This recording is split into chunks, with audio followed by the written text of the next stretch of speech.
കോൺഗ്രസിൻ്റെ ഭാരവാഹികളെ തീരുമാനിക്കാൻ CPM-ൻ്റെ ജില്ലാ സെക്രട്ടറിയുടെ തീട്ടൂരം വേണം എന്നുള്ളത് ഞാൻ ആദ്യമാണ് മനസ്സിലാക്കുന്നത്. പിന്നെ നിഖിൽ ഫൈലി അടക്കമുള്ള 5 ആളുകളെ ജില്ലാ കോൺഗ്രസ് കമ്മിറ്റിയിലേക്ക് നോമിനേറ്റ് ചെയ്ത് ജില്ലാ പ്രസിഡന്റ് എന്നുള്ള എൻ്റെ പ്രത്യേകമായ അധികാരം ഉപയോഗിച്ചാണ്. അവരെ മുൻകാലങ്ങളിൽ പാർട്ടി ചെയ്ത സേവനം കണക്കിലെടുത്താണ് അവരെ ജില്ലാ കമ്മിറ്റി അംഗങ്ങളായി നോമിനേറ്റ് ചെയ്തിട്ടുള്ളത്.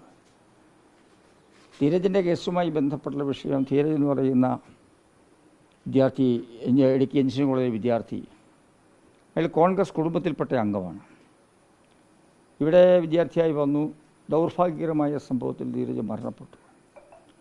അന്ന് മുതൽ മാർക്സിസ്റ്റ് പാർട്ടിയുടെ ജില്ലാ കോൺഗ്രസ് കമ്മിറ്റി നിർത്തുക, KPCC നിർത്തുക, മുൾമുനയിൽ നിർത്തുക, പ്രതിക്കൂട്ട് നിർത്തുക എന്നുള്ളത് അവർ സ്ഥിരം ആവർത്തിച്ച് വരുന്ന ഒരു സ്വഭാവമാണ്. ഇന്ത്യൻ നാഷണൽ കോൺഗ്രസ് അങ്ങനെയുള്ള ചെയ്തികൾക്ക് ഒരു കാലഘട്ടത്തിലും മുതിർന്നിട്ടില്ല.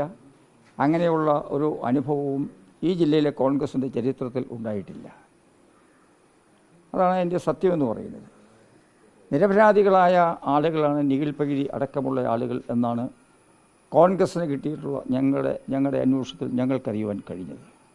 അതുകൊണ്ടാണ് ആ നിരപരാധികളെ കേസിൽ ഉൾക്കൊള്ളിക്കരുത് എന്ന് ഞങ്ങൾ ആവശ്യപ്പെട്ടിട്ടുള്ളത്. ഞങ്ങൾ ഈ കേസിൽ ധീരജിൻ്റെ, ഇടുക്കി എഞ്ചിനീയറിംഗ് കോളേജിലെ ധീരജിൻ്റെ ദൗർഭാഗ്യകരമായ മരണവുമായി സംബന്ധിച്ചുള്ള അന്വേഷണം അത് പുനരന്വേഷണം നടത്തണം എന്നാണ് ആഭ്യന്തര വകുപ്പിനോട് എനിക്ക് ആവശ്യപ്പെടാനുള്ളത്.